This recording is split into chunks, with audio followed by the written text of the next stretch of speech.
And we are live. So thank you for joining us for another episode of the Acquired Taste. So today we're going to have a guest host, and the guest host is none other than Carolina Teague, host of League of Her Own podcast. And you might have also seen her on Sports Tonight and various other, places around town covering sports and media. So welcome, Carolina.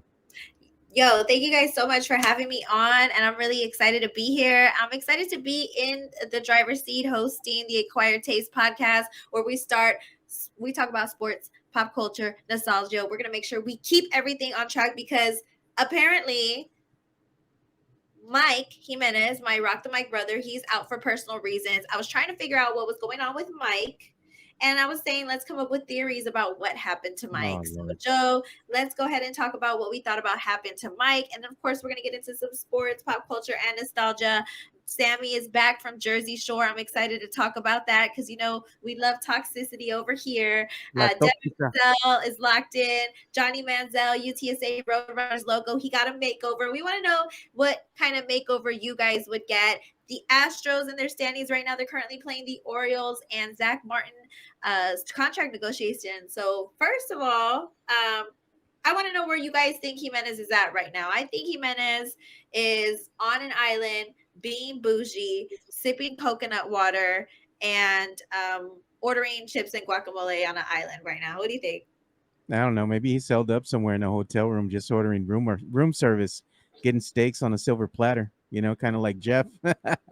Maybe he's being held hostage. Somebody's holding him hostage and he can get access to the podcast. Man, it's a good thing I got my phone on right now. So in case I get a notification, hey, you want your boy back, you got to pay some money, some ransom money.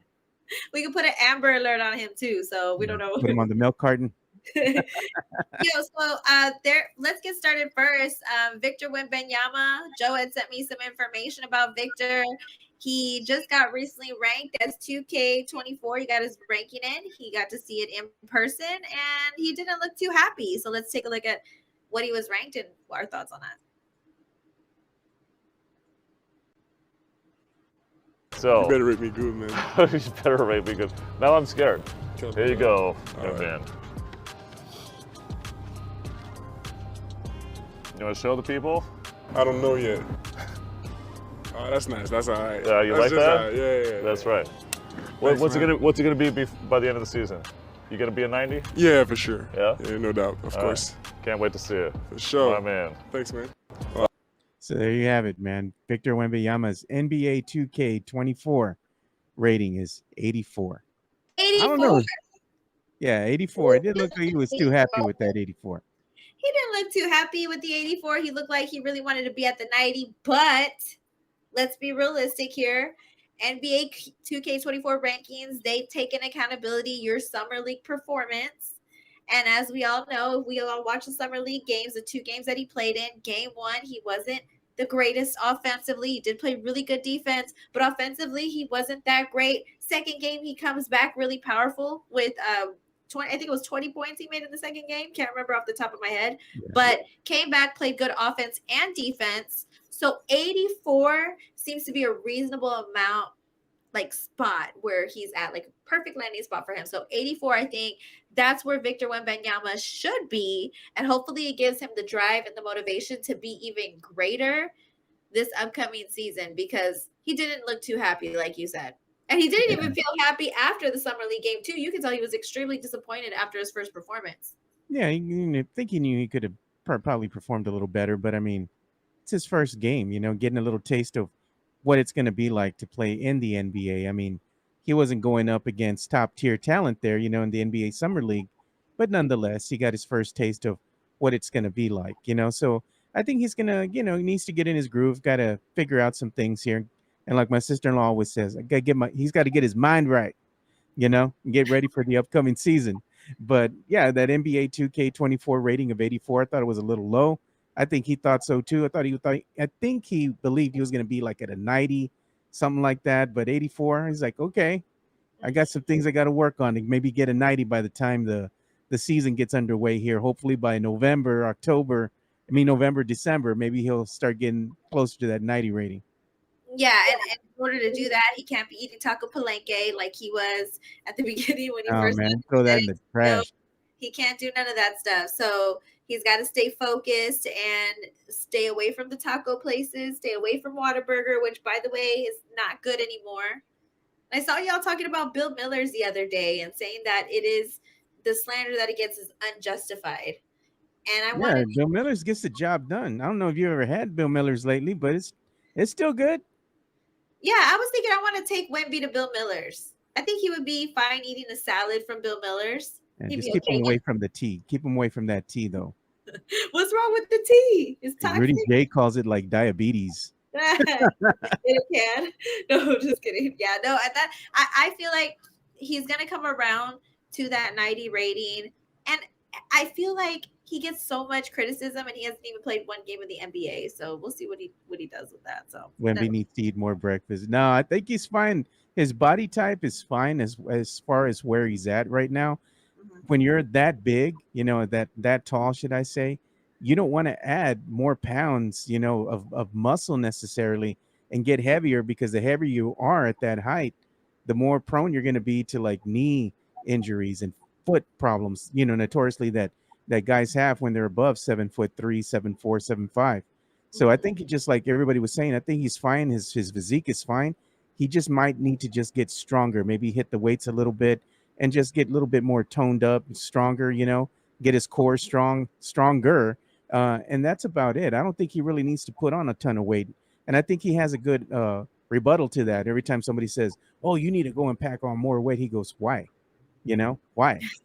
And you know what? Eshawn in the comments, he said there's no rookie throughout the years of 2K that's received a rating in the 90s. So 84 is really not a bad place to be at if you're Victor Yeah. Wembanyama. So I that think should Zion had, like they were saying, Zion was like ranked higher than Wemby at an 86, and you really haven't heard much of Zion, you know? well, Zion's the most overweight person in the NBA. Yeah, And, he's he good. down the pounds. So I mean, you guys, people criticize Wemby for being super skinny, and then you look at the alternative, which was Zion, who was ranked at 86, a slightly higher rating than Victor Wembanyama. Now everybody's complaining that he's too big, and he needs Look to. at there. Yeah. Isan says Zion was an 81, so okay. Okay, so he wasn't an 86. I was gonna say like he's an 86. Look at him now. He's the only overweight NBA player, and we're talking about people gaining weight and eating food.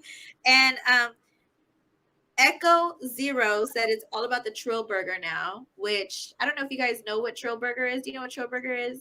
Now, what is that? Okay, it's Bun B's restaurant. Bun B is a rapper in UGK. It was Pimp C and Bun B. Pimp C died. Bun B is holding it down for Texas music. Trill Burger is a food chain that he opened, and all these famous rappers are going there. So Ludacris is going there. Drake is going there. This is located in Houston, though, and I think they need to open a location in San Antonio. They ain't got no Paul Wall over there showing up. He should show up. I haven't seen him showing up yet because I've been looking at all their TikToks. I haven't seen Paul Wall shown up yet. So where is Paul Wall at? Why hasn't he shown up to Trill Burger? Is he not Trill? Like, what's going on? Nah, I don't know. Maybe that's something we need to go ahead and you need to tweet at him, Yeah, we need to figure out how come Paul Wall has not gone to Trill Burger. If you guys know if he's gone to Trill Burger, y'all need to let us know. And speaking of San Antonio Spurs, Devin Vassell, he just sent out a tweet. Joe has a conspiracy as to why Devin Vassell sent out the tweet he sent out yesterday. I think it was yesterday, or was it 2 days ago? Yeah, it was Yesterday. yesterday. That's when I saw this.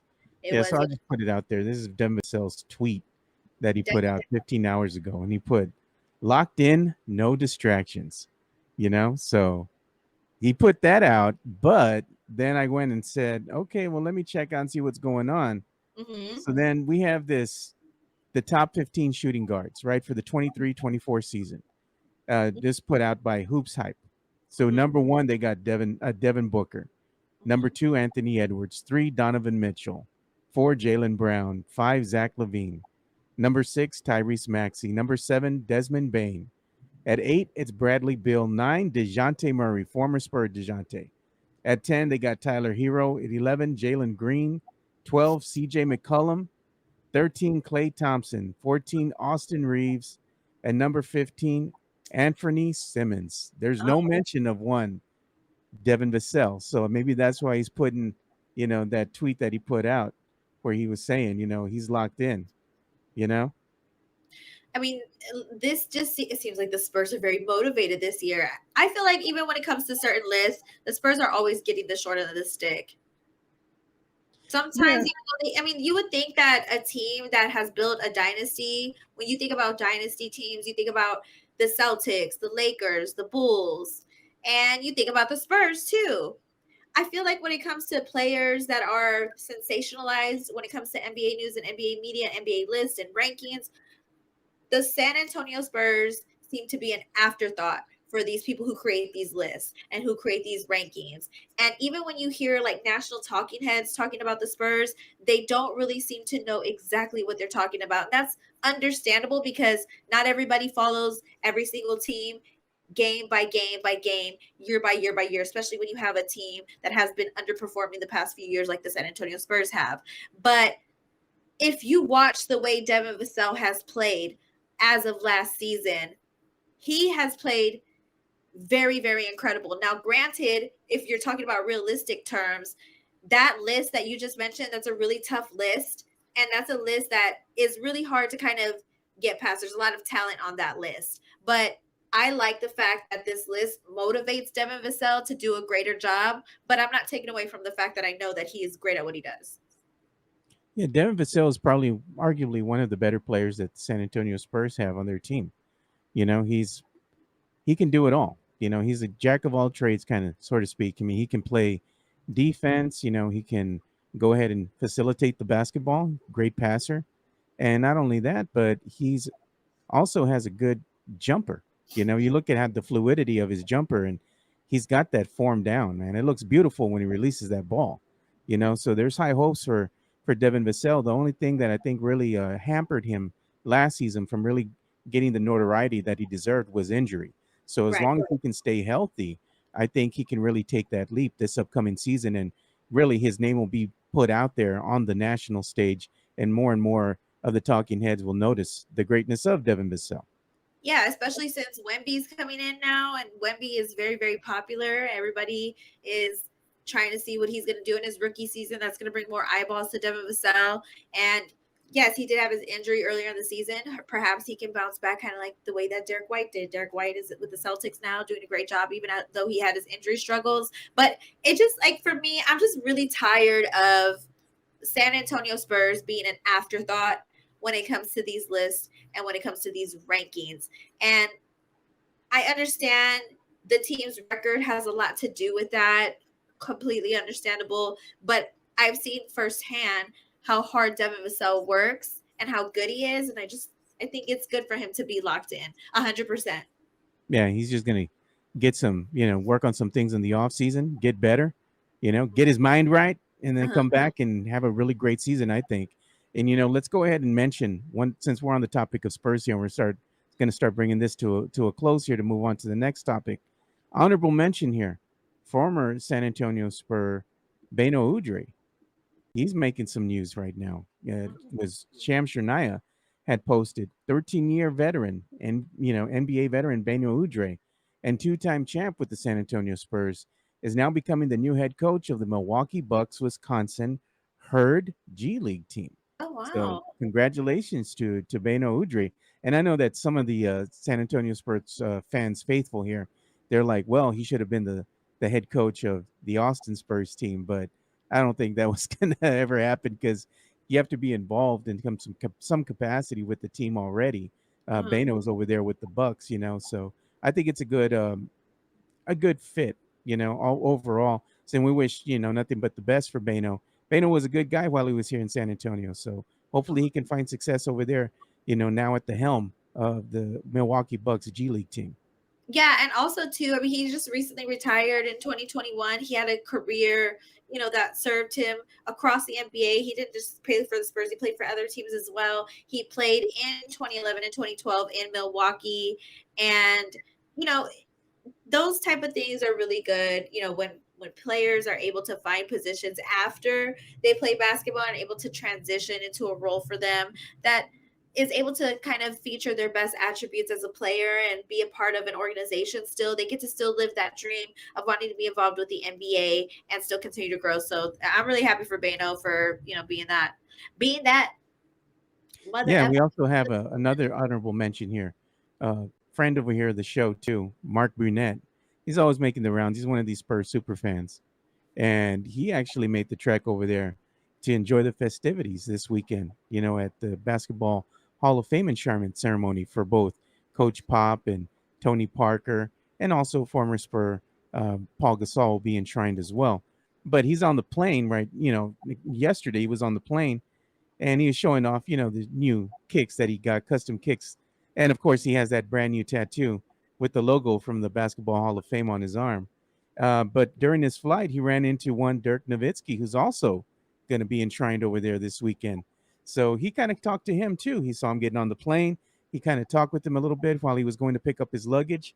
Just trying to ask him a question, like what's your best Coach Popovich moment? He goes, "Oh, there's so many." You know, don't think he really wanted to be interviewed at the time, but he was great about it. He was being nice and everything.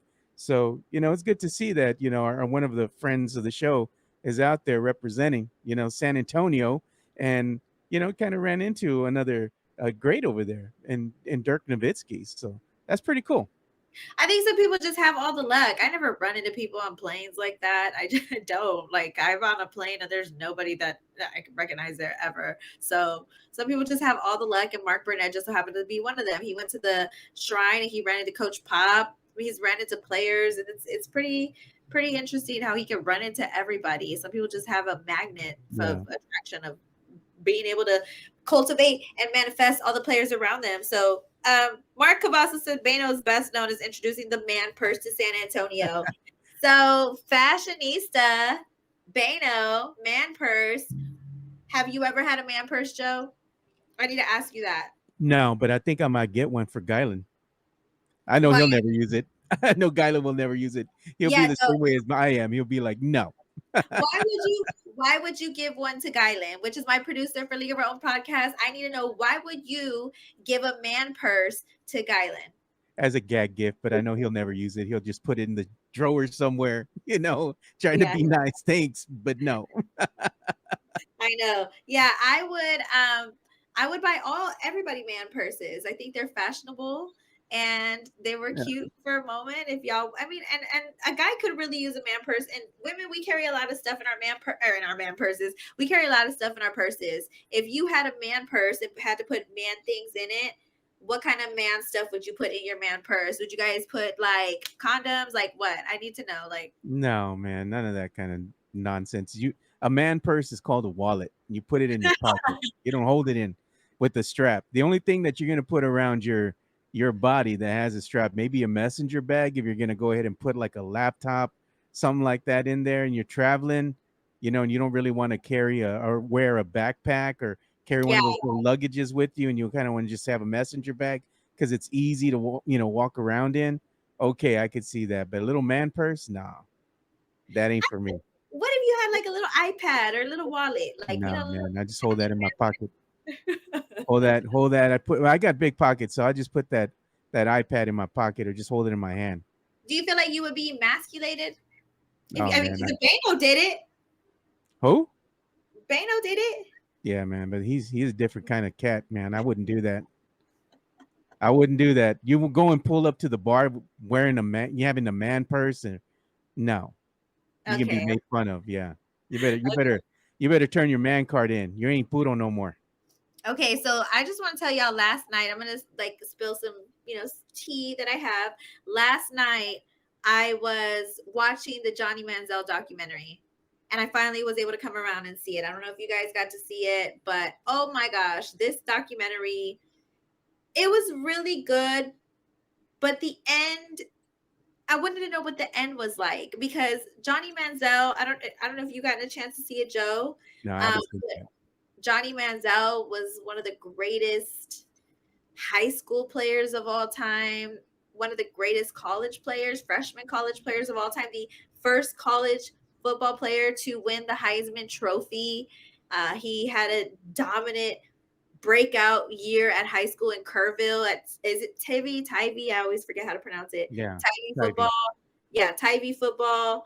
And Kerrville's a really small town. I don't know if you guys ever been there. It's over there in the hill country, about an hour away. If you guys drive there through Kerrville, if you blink, you drive right through it. It's not that big of a city. You can tell that this is like a town that's all about high school football.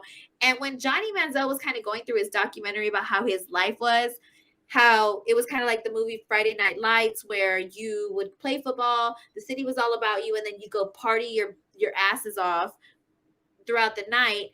It really reminds me of pretty much every single guy that has ever talked to me who played high school football that approaches me, because a lot of guys like to approach me and talk to me about their athletic days. Like that's kind of what guys like to do, because I'm a woman in sports. So guys will approach me and they'll tell me about their athletic days and why they didn't make it to the NFL or why they didn't make it to the NBA. There's like some of the things that guys like to do. So when I saw Johnny Manziel's documentary, it really reminded me, like, pretty much almost every guy in Texas that played football that approaches me, that's kind of how their life was like. Especially when you were like an all-star, like the people that I know, they would go, they would play football in a small town, party afterwards, get away with drinking and driving and doing drugs, and everything was like a frat party to him. That's kind of what Johnny Manziel's life was. It was like a giant frat party. And even in his own words, he kind of spiraled out of control and was still partying even through his college days, and wasn't even, he wanted to get picked up by the Cowboys, and he was sliding through the draft because in that first round, and I think he got picked at 22 for the Cleveland Browns because of the fact that he was partying all the time. And he was doing cocaine, he was doing oxy, he was doing all the fun things that party people like to do. And I want to know, Joe, like, do you, he kind of owns it. He owns that he was detrimental to his own career because of his drug and alcohol usage. And at the end of the documentary, he really didn't say like that he's sober now or that he doesn't want to do all this stuff anymore. And there's a beer can at the end of the thing. So it leads me to believe that Johnny Manziel still abuses substances. And I don't want to like throw allegedly, but it kind of like made me feel that way. Like, do you still like to party? Because he said like he spiraled out of control. Like, you just still want that frat boy life from high school. And then before you know it, you wake up and it's like 10 years later and you're still trying to party the way you did back in the day. So do you know about people that have had that lifestyle, and if somebody's watching and they had that lifestyle, is it really like that? And is it hard to stay focused when you have that type of frat party lifestyle? I mean, when you're in your college days, in your younger years, everybody went and partied. Everybody was out there having a good time with their boys and whatnot, getting into trouble, doing pendejadas, like we like to call it, you know? Yeah. But as you grow up, you know, you kind of see things in a different light and you surround yourself with different people, you know, and I think that's a mistake that Johnny Manziel made early on in his career, is that he was surrounding himself with the wrong type of people, the people that were bad influences on him, and him having to go ahead and live up to that acronym, Johnny Football, going like this, waving his fingers up, you know, the cash and all that, and the flash, and, you know, going out there and partying, living that lifestyle, being this Johnny Football persona, actually affected him in a negative way. You know, it impacted his NFL career. You know, it was a short-lived NFL career. It was damaged goods at that point. You know, he just couldn't stay focused. He couldn't take it as a job. You got to really be locked in and give 100% of yourself to the team who is paying you to do your job out there on the field. And unfortunately for Johnny, since he had all these distractions going on, that wasn't possible for him. You know, so he just kind of spiraled out of control from college, leading that life all the way into the NFL. And just because he couldn't get his shit together, found himself on the outside looking in. And then what happened? You know, it got dark for him. He got low. You know, he actually tried to commit suicide because he was just in a bad place, you know. But hopefully, you know, as like I said, everybody gets a little older, you know, in life here. Maybe he has a different mindset. Now he's surrounding himself with a different, you hope, with a different type of people, you know, around him that actually want the best for him and have his best interest in mind. Right, and that's a great way to look at it because his former manager Nate, prior to him entering the NFL draft, that was his best friend in high school that he played football with, and Nate was able to negotiate deals um, where Johnny Manziel would get paid under the table, and they kind of said that he was rich from oil money, but he really wasn't that rich. It was more so that there was like money being funneled to his grandpa after he signed autographs for like $30,000, and then the money would go back to Johnny, and he was just living this great lifestyle. And he was like cutting a check to Nate and cutting a check to his grandpa and making sure everybody got paid around him. But they were trying to protect him from the NCAA, which, by the way, I think is really unfair that players back then couldn't get paid while, you know, Adidas is making 45 million off of his jersey. Like that's already a mind fuck on its own when you think about how much money the NCAA back in the day before the rules were overturned and players could get NIL deals, how like imagine that weight on your shoulders where you know you're the man, but all these companies are making money behind your back and you are making $0. I mean, I'm glad he found an outlet and was able to not get I mean, uh he was suspended for half a game, but that was the only punishment he ever got because they could never find evidence that he was signing money for autographs. And I'm glad he got away with that and was able to fund himself in that sense. But it's really sad because I think what they didn't touch base on, I think his former manager, his friend, was also an enabler too, because they were going to go party with Drake, they were partying with all these people, and he was essentially just digging himself in a big hole. And then when he got his new agent for the NFL draft, that's when he still couldn't control himself. His agent was literally holding him in hotel rooms hostage and basically like, do not come out, do not drink. And he still would find a way to drink and do drugs and party. So it was just a spiral for him. And why the Browns cut him is because he went to Las Vegas.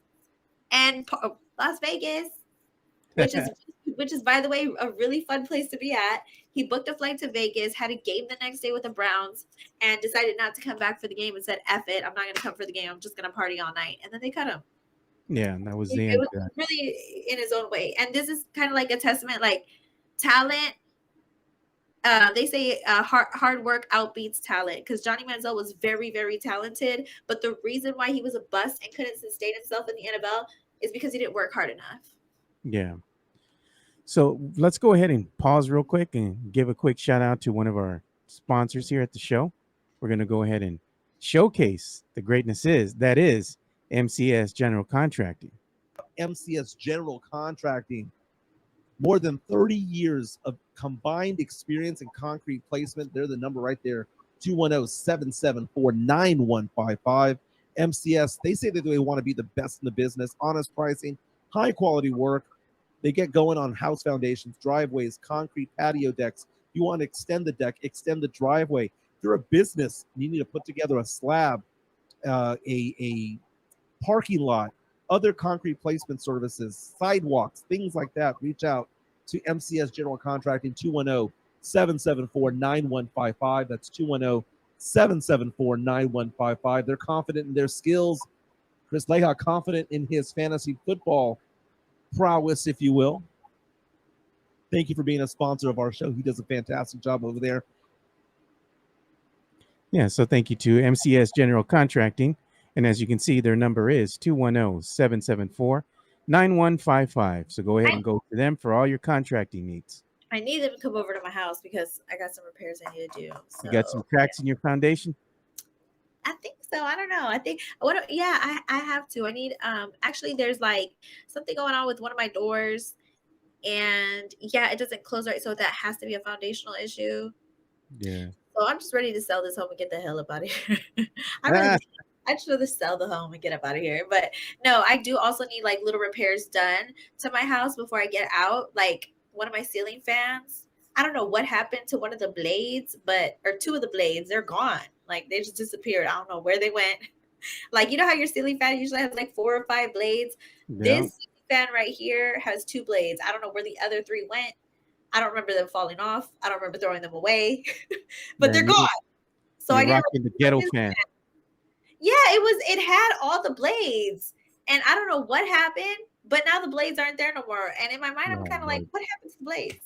Every time I look, so maybe MCS General Contracting can replace my ceiling fan because I wonder what the hell happened to the rest of my blades on the ceiling fan. Like I'm trying to cool myself off, and I really can't get that cool because I only got 2 damn blades on my ceiling fan that's rotating. No, bre.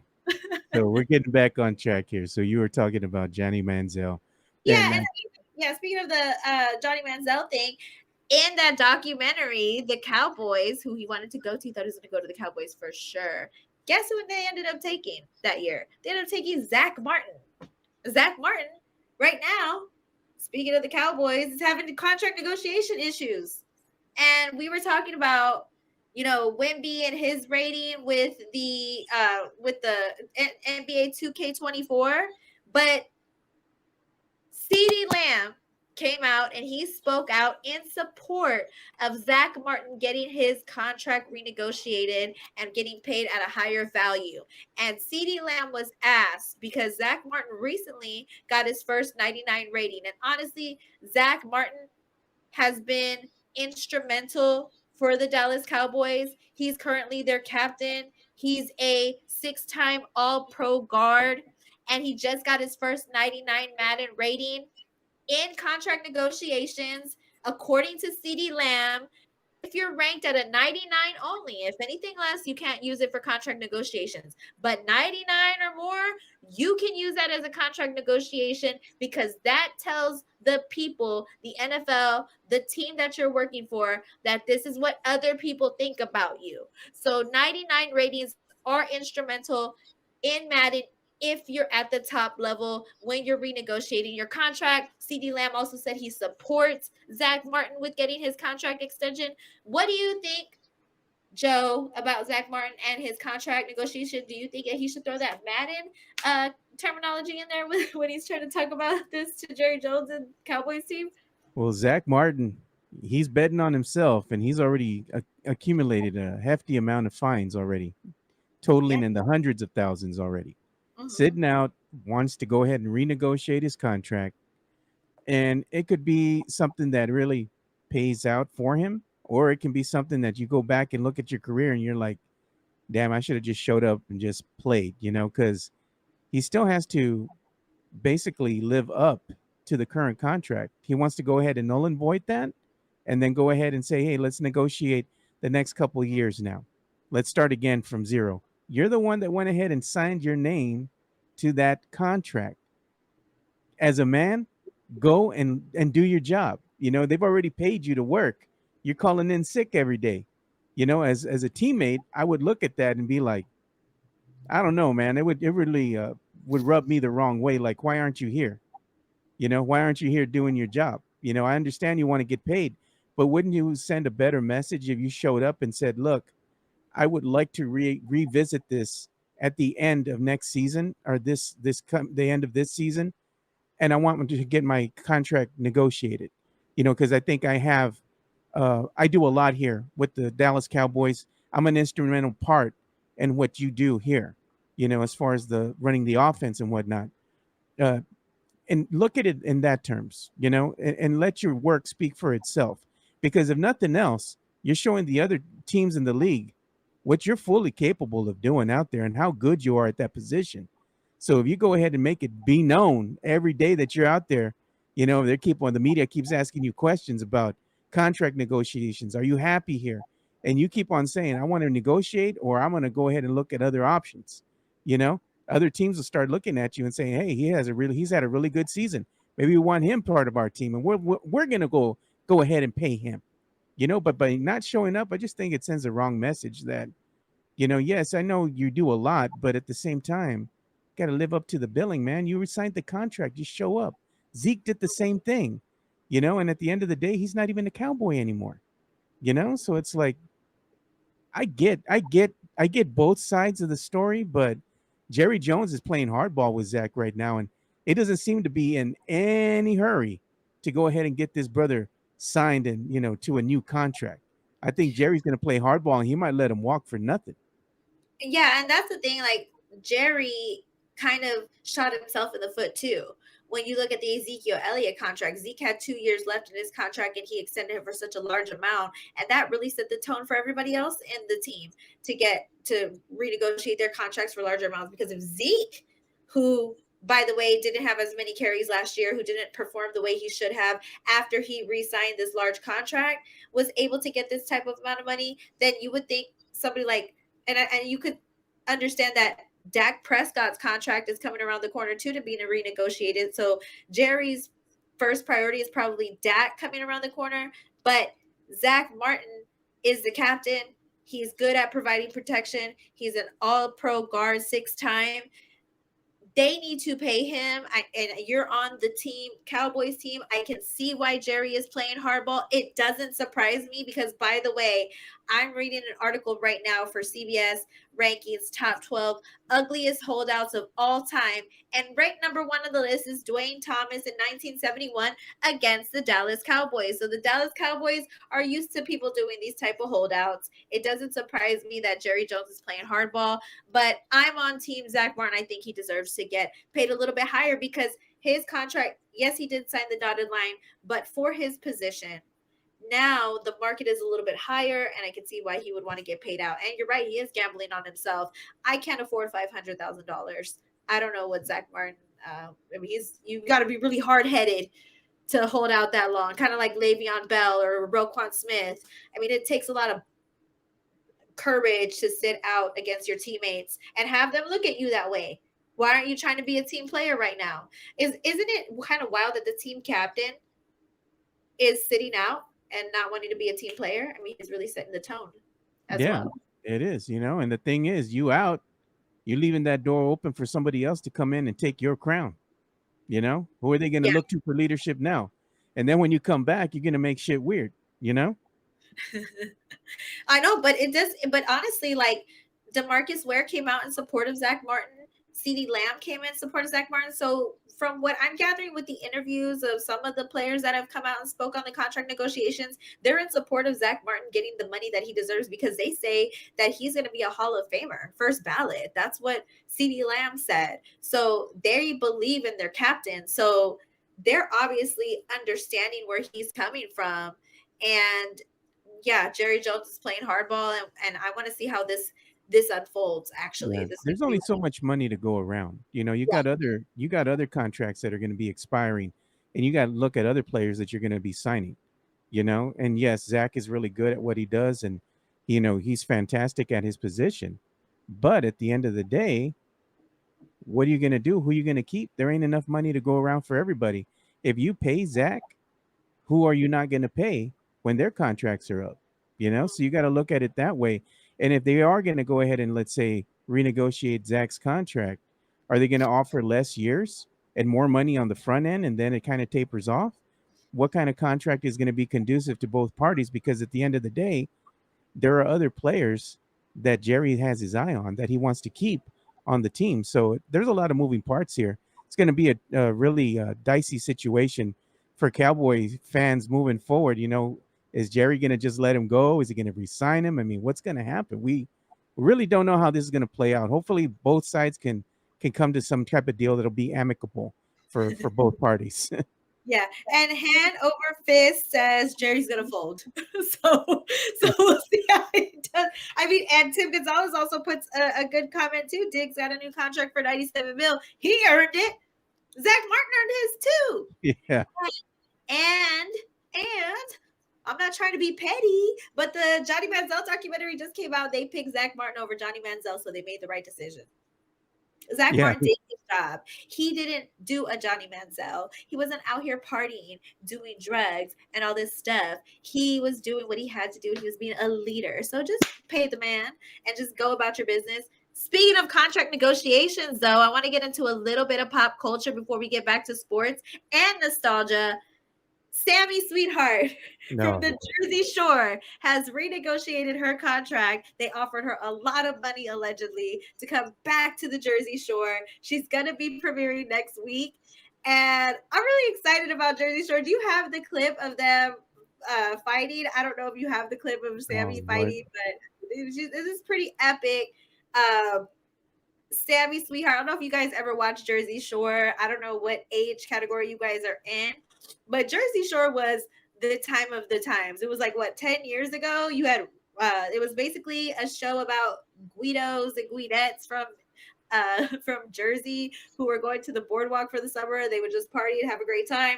And Sammy Sweetheart, her relationship with Ronnie was one of the most toxic relationships on reality TV ever. We saw domestic violence in real time on the Jersey Shore, and that was a really epic show. I watched the first couple seasons and I kind of got tired of it. They kind of did a relaunch recently and they were doing Jersey Shore Family Vacation where they would bring their families back, but I don't give a damn about their families, honestly. Like, I really wanted to see Sammy come back. And Sammy was holding out. She hadn't come back in 12 years, said she was done with the Jersey Shore. They offered her a lot of money. She comes back, and GTL, see, Hanover Fist knows what we're talking, Gym Tan Lingerie. And then they used to do the fist pumps. And then they used to have the duck phones. They'd be like, Cabs are here. It was a good show. Look at the grenades. I just remember that all the time. Oh, yeah, the grenades. Okay, do you think I'm a grenade, Joe? Tell me the truth. Oh Lord, you got your good days and your bad days, man. That tiger shirt, man, that was kicking the other day. I was a grenade when I wore the tiger That was grenade right there, with the holes in the shirt and everything. I was like, that's a puro shirt right there. Have you ever dated any grenades? No, man. I was real picky back in the day. You know, I would go and talk with people and whatnot, but people that I'd actually date, man, I ain't about that drama. You know, I'm not about that life. And the la toxicas, man, I stay clear of those. A grenade was an ugly girl. Oh, I know that. But Okay, I'm okay. just saying, I stay clear of that because usually them ugly ones, they come with a lot of drama too. You know, Yeah. they always Yep. the drama queens. They're probably the loudest ones in the bunch. That's why I'm like la toxicas. No, man, I'm good. Yeah. Sammy was super toxic. She was Jen, she was they were cute, all but she was toxic. toxic, man. Yeah, she was toxic, and they were all toxic. Honestly, every last one of them had their Damn, toxic. they have the fight going on with these girls, man. I'm gonna show this. Okay, we got the fight. Now there's these. It's Sammy's fighting the other girl. Let me go ahead and there you go. Look at how it all breaks down here. I love this clip. There we go. There you go. So this is because I remember this episode. This is because Ronnie was cheating on Sammy, and Jenny wrote a note to warn Sammy that he was getting cheated on, or warn Sammy she was getting cheated on by Ron. And instead of Sammy getting mad at Ron, she whooped Jenny's ass for writing the note, telling her the truth about Ronnie. And So for once, Snooki wasn't the one that was the catalyst of everything. yeah, exactly. It was definitely Sam. And honestly, I remember this one. And Jenny's a big girl. Like me being like 5'1", I'd be scared to fight somebody like Jenny. Jenny looked like she could whoop some ass, and Jenny actually whooped situations ass in one of the episodes too. So for Sammy to step up to Jenny, she was probably the only girl in the house that wasn't afraid of Jenny, and I thought she had balls. And I remember this one. She was like, "You got balls all of a sudden. I want this. This is the Jersey Shore that I want to watch, not the family ones where they all grown up and they're all mature and drinking wine and doing, kind of things on the stuff that's already pre-planned and predetermined, scripted stuff. I want to see like organic beef fights. That's what I live for." Y'all like that drama, man. My sister-in-laws, even they like watching like the Basketball Wives and all that, and you can hear them when they're at the house watching that, and I'm outside my brother-in-law's barbecuing, drinking. You just hear ooh ooh ooh. All the girls love that drama. They like to see them, see somebody getting their ass whooped and whatnot. And I like that's all seeing. that Jersey Shore was. It was just a big drama. Yeah, I'm so excited for the season to start. I want Sammy to check everybody because she got a couple of people she got to check. So I want to see her do that. So I'm excited about that. I'm gonna go back here and I'm gonna revisit this comment right now. Joshua Jimenez, he says Zach has been one of the best guards for some time, and he's vastly underpaid. Joe sounds like a Cowboys fan. Just shut up and play. This is the first time they've had a Super Bowl roster in some time. They say that a lot, Joshua, just by the way. If you're not, if you've been a Cowboys fan and you've been watching the Cowboys, they always say that, oh, they got a good roster, they have a lot of talent, but they never go anywhere, man. That's the problem with the Cowboys. Is I'm a Cowboys fan, yeah, but they're always usually their own worst enemy. For some reason the Cowboys just can't seem to get out of their own damn way. So I'm hoping that maybe they'll go a little bit further this year, but my expectations are low, very low, especially if we have Dak Prescott at the QB position still. He's already proved that he can't win the big one. He can't win the big game. Yeah, Zach SA Spurs is saying this is our year. They say that every year, brother. They It's say been a that every year. long 20 plus years since we had another Super Bowl appearance. If you want to go back to look and see when the Cowboys were at the Super Bowl, you got to go way back into the 90s. VHS. I'm sorry, what? You gotta pull out your VHS tape. Yeah, for real, you do. So I'm hoping they maybe they can, get some things going this year, and maybe this year will be the Cowboys' year. Who knows? Who knows? But my expectations are always very, very low, very low. And that's a good thing too, because if you keep your expectations low and you get more than what you think you're gonna get, then you're happy and you're satisfied. But if you keep your expectations high and it doesn't pan out the way you think it is, then you might be disappointed and sad. You know who has high expectations here? This is a good Who? segue here. High expectations are going to be partnering with Cynthia J. Sanchez of J. Par Realty. Just gotta show some love to Cynthia J. Sanchez. She is of J. Par Real Estate. Proud sponsor from day one of the Acquired Taste podcast, the Acquired Taste Network. Her phone number is there, 210-273-0748. Go to Realtor.com. Check out her reviews, because all the people that she sells homes to give her 5 stars, that she is prompt, that she's understanding, that she communicates well, that she calls back, that she answers questions correctly, that she is smart at what she does. And we're talking about real estate. That is buying a home, selling a home, whether it be a rental property, primary residence, whether it be an Airbnb, that type of property. You can reach out to Cynthia J. Sanchez from J. Par Real Estate, 210-273-0748. We're talking about 16 years of experience in real estate. She's a badass at what she does, and she is my personal real estate agent. My last house, Cynthia J. Sanchez. I'll show the papers. If you reach out to me and say, Jimenez, prove to me that she is your real estate agent, I'll show you my lease, Yeah. my deed of sale, if you will. Something that shows that she was my realtor, because she really was. 210-273-0748. Does an amazing job. Former claims adjuster with USAA. So she knows what she's looking for when she's going in and showing these pre-owned homes. Cynthia J. Sanchez, 210-273-0748. So there you go. Make sure you go ahead and check out Cynthia J. Sanchez. Again, the number's 210-273-0748. Maybe you can go ahead and give her a ring there, Carolina. I'm in the mortgage business, and child, when I tell you that not everybody's meant to be a realtor, I really mean that. So I like that in that read, that Jimenez made it clear that they call back. She calls back. She follows up. She does the job, because a lot of realtors, they don't do that. They don't call back. They don't do anything. They just sit there and they have you call them, and they just make the experience so unenjoyable. So some people are just not meant to be realtors. Just because you have good skin and a nice smile, whether you're a man or a woman, and you could take really, and you're really photogenic, and you have a realtor license, doesn't mean that you're meant to be a realtor. You have to be a good communicator. You have to be good at what you do. You have to be a good negotiator. You have to be aggressive. So I think it's really good that he put that in there to let everybody know that she is who she says she is. She's a good realtor. Yeah, look at this. The Drew Show. He says, Carolina, you ever dip your reality drama crave into Bad Girls Club? May say what you want about Jersey Shore girls. Bad Girls Club was on another level. He used to watch it back in the day with his girl. So back in the day, I watched one season of the Bad Girls Club. It's way too toxic for me. Like, we're going way like past regular toxic, and we're going into like, I don't want to live here toxic. A lot of my friends, because of the way my life was back then, they recommended me to try out for the Bad Girls Club. And I was like, no, I'm not trying out for the Bad Girls Club, because I don't want my life to be put out there. But I did get recommended by my friends to try out.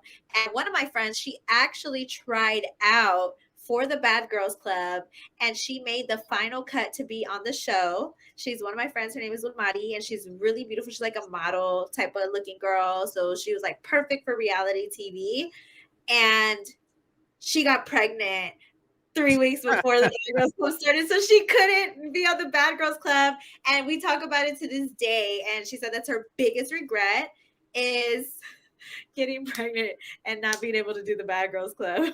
He said, "Oh my God, that took a swerve. Carolina was a bad girl." I was a bad girl back in. Well, I wasn't a bad girl. I was. I wouldn't consider myself a bad girl. I would consider myself somebody who just kind of spiraled out of control a little bit. Oh You know. man, So, yeah. I don't think I was a bad girl because I consider myself a good girl in a lot of ways.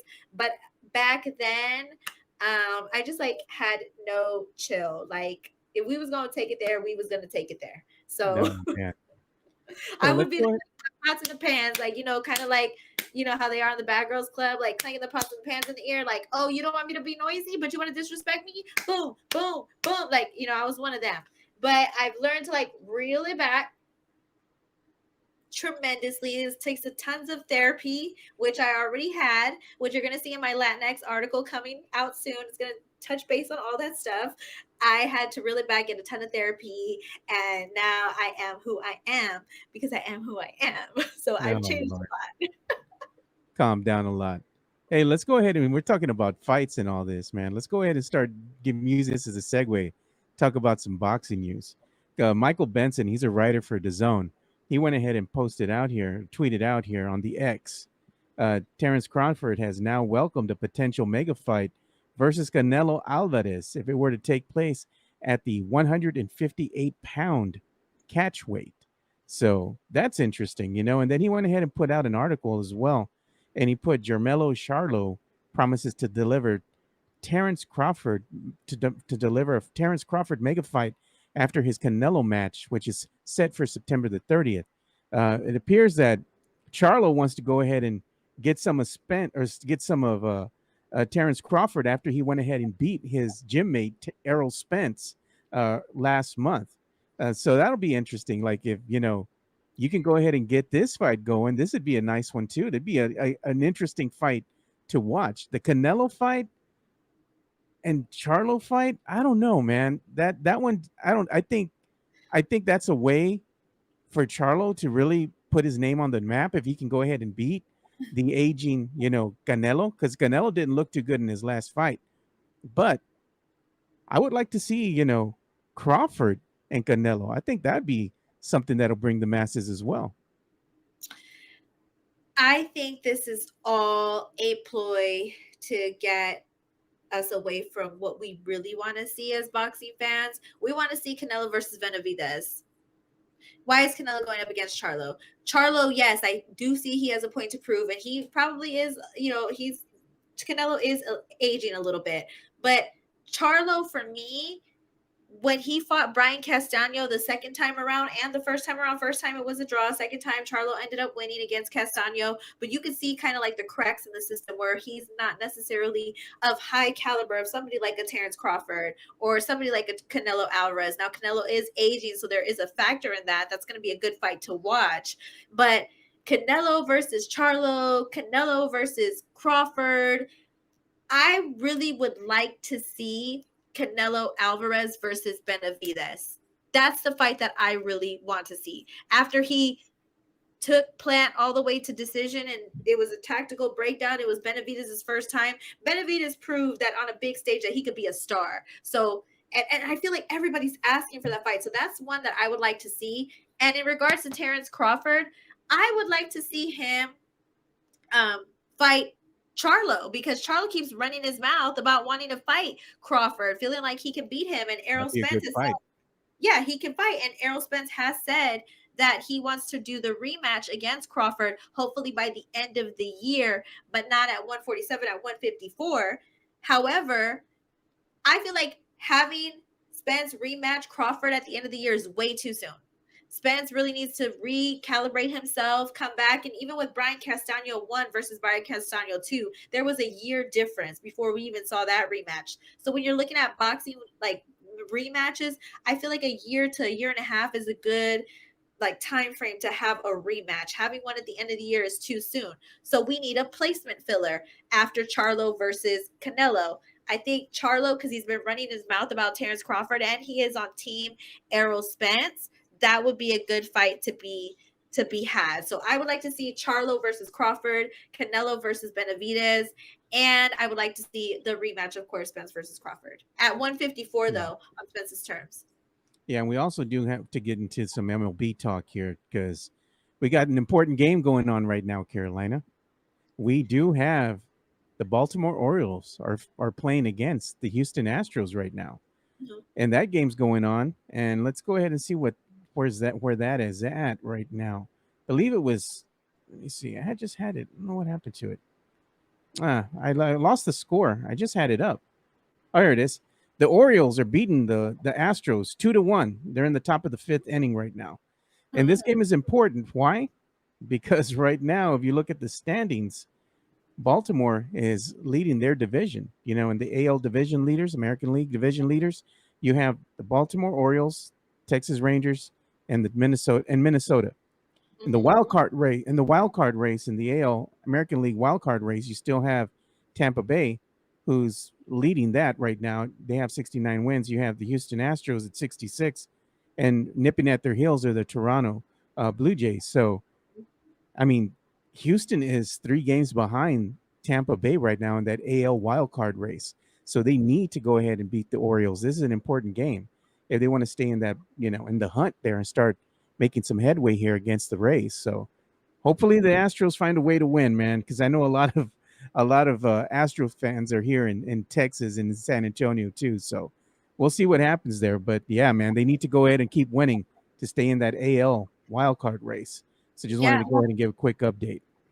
Yeah, and I do feel like they put out the starting lineup, and there was a rain delay this morning, and the starting lineup was pretty reasonable considering the lineups that they've had in the past. And Dusty Baker's been playing a little bit more with the starting lineups, and people have been kind of getting upset with that. But you're right, this is one of those games where they have to really show themselves because the Astros have a losing record against teams with winning records in the American League, with the exception of 9-1 in with the A's and 7-3 against the Angels. They're about half and half, 50-50 when it comes to winning and losing. And the Astros are going up against teams who are anticipated to be in the playoffs. And when you look at how they play against them, they're currently 14-15. So they have a losing record against winning teams. So they really need to show that they're meant to be in the wild card. And this is, like you said, a really important game for them, but they're still in the position to make the playoffs. So we'll see what happens. Yeah, hopefully they can keep winning to stay in that wild card hunt. But let's go ahead and also talk about something else that you had brought up as well. You Mm-hmm. had brought up the logo for the UTSA Roadrunners. Yeah. Being a throwback Thursday, I wanted to ask you guys if y'all could.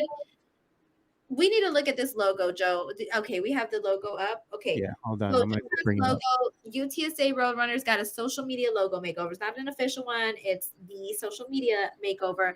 A lot of college teams were getting the logos changed up a little bit.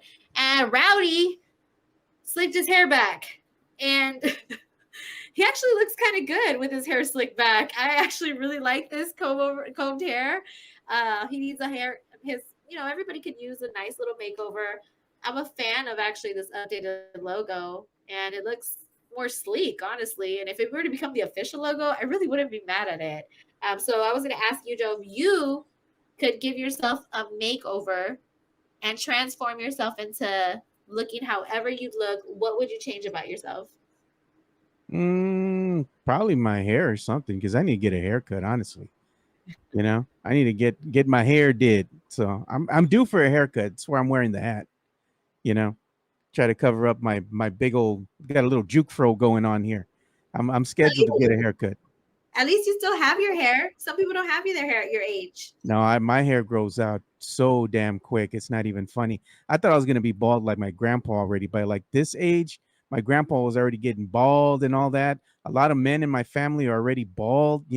Early, they get the early onset of balding and all that. Me and a couple of my cousins, we don't have that problem. We got a flowing mane, and it's a lot of upkeep. I hate it, but I'm grateful at least I still got my hair. But you were showing the logo here for Rowdy, right, with the slick Huh? back hair. Yeah.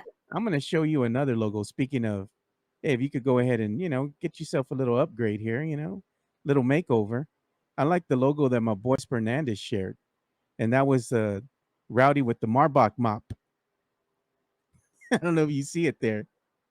Oh my God. No. Hell no. That's poodle right there. That's Poodle, but hell no. He cannot wear that. I don't like Rowdy with that hair. That looks terrible. That's poodle. Now, do people have you're in that side of town? Do you still see people rock that haircut to this Oh, day? Because girl, I that's a staple here over here on the side, Marbach. You're gonna see kids. You're gonna see the Edgars. They flock together. the First day of Edgars. school. Yeah, first day of school when I go drop my son off. He goes to Stevens over here, and I go drop him off. I'm sure I'm gonna see kids running around with that stupid ass haircut. And it's their parents' fault because they're paying for that nonsense. Why is that haircut important to Marbach culture? Like, why is it supposed to be I cool? don't know. Like, what is it I think like? it all started way back when you had the football fiasco with John Jay, and you had Uh-huh. that one little kid coming out with the freaking mullet. I think Yeah. that was the start of the Marbach cut. Because after that, then you started seeing that. A few years removed from that, you start seeing that stupid ass Marbach haircut. I'm like, this is really a thing. These kids really think they look good with that stupid ass haircut. It I is a guess one of they those like do. no get my cuz. Like you get Yeah, the no quema, cuz. That's stupid, man. I'm just like, no. I'm glad my son never asked me for that haircut. I'd about to slap him, man. I like Rowdy, with his slick back hair. I think it looks cute. Marty Rowdy with the Marbach cut is that's not where it's at. I don't like Yeah. it at all. That's poodle right But there, it's man. hilarious. It is brutal. You get him with that type of haircut, man. Some stuff's about to happen. Exactly. Exactly. He about to stab somebody if he Yeah. got the Marbach cut. Look at that. Some people know Tim Gonzalez. Marbach is the hood. Hanover Fist said they're tacuaches. Oh my God. Do you Like know what what? a tacuache is, Joe? That like a cholo? I think it's a possum. Oh my god. Tacuache is a possum. That's one of my favorite Mexican words. Tacuache. Is I just tacuache. saw a damn possum over here. I was over here trying to do like a 10 o'clock run at night, right? And over here with my niece. So me and her are getting out. We're gonna go and do a Dutch Brothers run. And I'm trying to turn on the light, the outdoor light so we can see. And I see something over here in the corner moving around. I'm like, yeah, get out of here. I thought it was a cat. No, I turned on the light. It was a damn mama possum with all the little babies on her back. And my niece is like, ugh, it's Ew. disgusting. Um, do you have you ever killed a possum? No, man, I don't kill things. Like, I don't like killing stuff. Like, if I'll try to scare it away and let it go and do its own thing. But I don't like killing stuff, man. I don't know. Maybe it's just me getting older, but why would I want to kill a possum? She had babies on her back. Yeah, Yeah. yeah. No, I ain't doing They're that kind of. ugly. I will say They that. ugly, man, but they're God's creatures, man. I'm not just leave them Oh man. alone. I don't know, because I saw a possum the other day. It was crossing the street and I was driving and it looked right at me. You know how the eyes glow in the night? Yeah. It looked right at me and I was like, ah, and I kind of wanted to run over it, but I just let it pass. No, man. Well, I was like, ew, like don't look at me like that.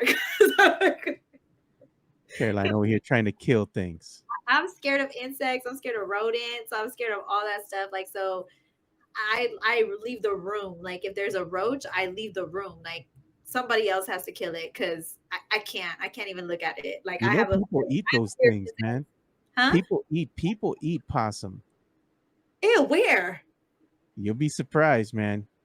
You watch some shows over here like on Discovery and stuff, and you see those people out in the wild, was it like Naked and Afraid or something like that? Huh? Desperate times, man. They're eating skunk and possum and porcupines and stuff. I'm like, nah, I'm good, man.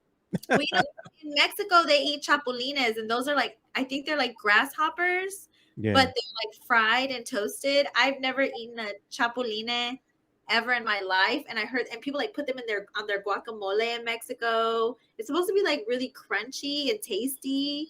I've never had eaten a grasshopper, but if y'all have eaten a grasshopper, tell me what y'all think about it because I'm kind of like tempted to try a grasshopper. I don't like No, insects, but I man, will try no. grasshopper.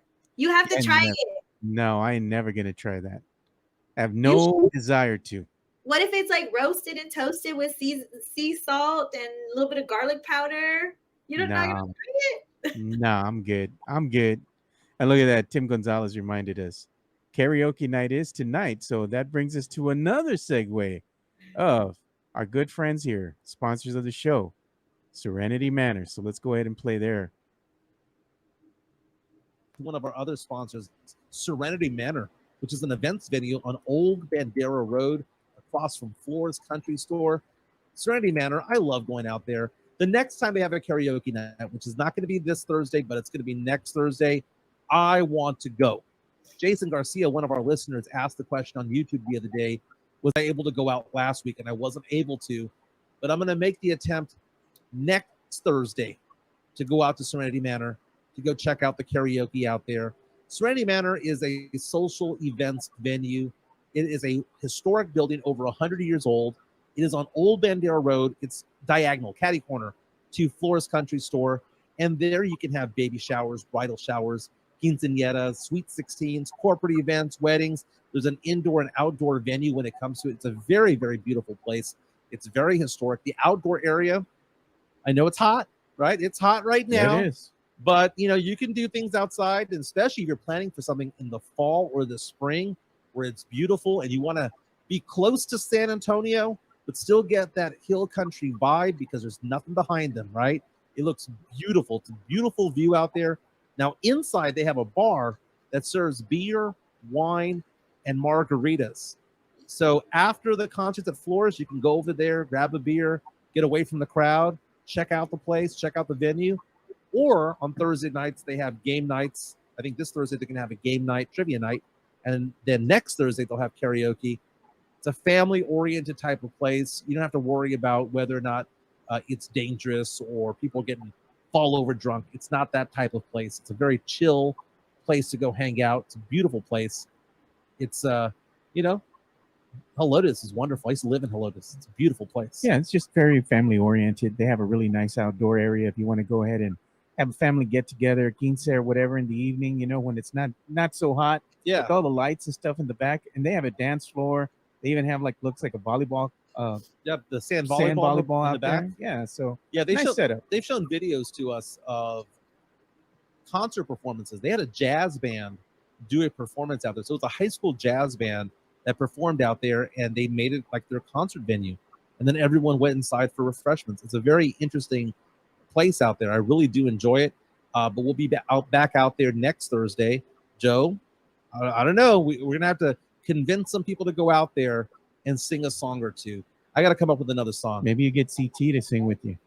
CT, I think, would like the alcohol first. Okay, this is beer and wine. Okay, but again, they're going to have a market day on the 19th and 20th. Go check that out over at Serenity Manor.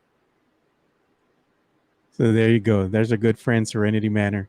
So if you want to go ahead and do some karaoke tonight, it is going to be karaoke night. So go ahead and head on over there. Y'all already know I love karaoke, and I was going to ask you guys, and then I got some bad news from Joe before the show started.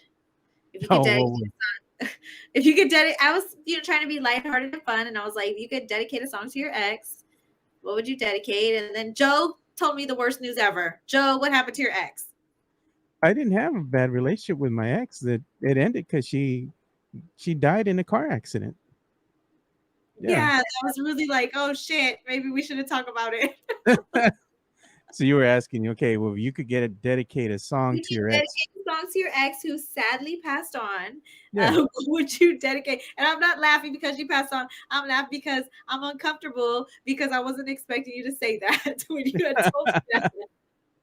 Yeah. And then I said, if I could dedicate a song to her, I said, one of the things that we always talked about was always mental health, anxiety, depression, that kind of stuff. So there was a song by Shinedown that came out not too long ago. It's called Symptom of Being Human. I would dedicate that song to her. Yeah. Because it's about mental health. They speak a lot about mental health in that song. So that's what I would do. You were thinking I was going to say something mean or nasty or ugly, but I thought you were gonna say something mean or something like that. I would dedicate this song to my ex. It would be "Irreplaceable" by Beyonce. That would be my karaoke song, and I would sing to the left, everything you own in the box to the left, in the closet. That's my stuff. If I bought it, please don't touch. Thank Oh, you. So that would be my song you're to over my here ex. serenading us as we're starting to bring the show to a close.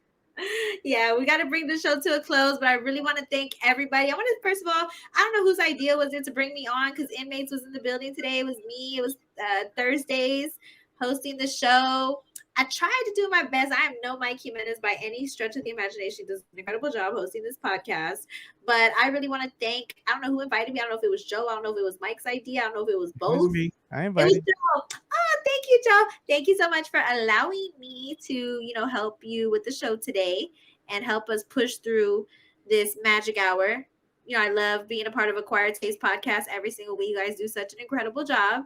So I cannot wait. I'm the sandwich in the middle for the Jimenez absence. We had Jeff Garcia, who hosted day one, who was the bread, and then I was the toppings in the middle, right? You the jelly in the middle. Peanut butter and jelly in the middle. And then we got Rudy Campos, the bread on the other side. So I'm the little middle of the sandwich. And if I had to be the middle of the sandwich, this is what I'm going to do with my sandwich. I'm the turkey, ham, pepperoni, provolone cheese with tomato, little cracked seasoned salt and seasoned pepper, with some lettuce on it and some mayo, a little bit of honey mustard too. We're going to put the bread on top, sourdough bread, preferably. Slice that in the middle with some chips and a pickle. That's me right there. I'm the Italian sandwich right there because I'm watching Jersey Shore when it premieres next week. So that's me. I'm the Italian sandwich. So thank you guys so much for having me. Yeah, no problem. And let them know where they can go ahead and follow you on social media. Huh? Let them know where they can follow you on social media. You got to Oh, plug yeah, yourself, girl. I forgot to plug myself. I'm at Carolina Teague _ on all social media platforms. On TikTok, I'm Carolina Teague Sports. Follow me there. I need to post more on social media. I've been slacking lately because I've been so tired. And I've been doing my home search journey. So yeah, I've been taking it day by day. So yeah, that's why I've been wearing the tiger shirts and stuff because I've been so exhausted because I'm trying to find a house to live in. Yeah, man, that tiger shirt was fire. I'm never gonna let you live that down. And when you come out to karaoke with us one time, you got to wear a tiger shirt, the white tiger. And sing "I Am the Tiger." No, just... tiger. There you, hey, now that would be something right there. That would go hard. Yeah. And it is lunchtime and I'm starving. I haven't ate all day. So this is the perfect time to end the show. Hope you guys get your lunch and eat your lunch and get an Italian sandwich and watch Jersey Shore with me so we can talk about it. I'll see you guys on my podcast next week, League of Our Own, every single Wednesday. Yesterday, if you guys haven't checked it out, actually, we talked about a really good topic. If you could take $120 million and a championship ring or just $170 million cash like Gilbert Arenas said he would, what would you do? So that was a really fun topic we had yesterday. So we had a good time every single week. And there you go. Well, thank you guys for watching another episode of the Acquired Taste podcast. So for Carolina Teague, I'm Joe Garcia.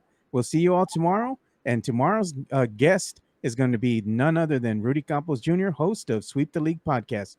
We'll see you all then. Peace.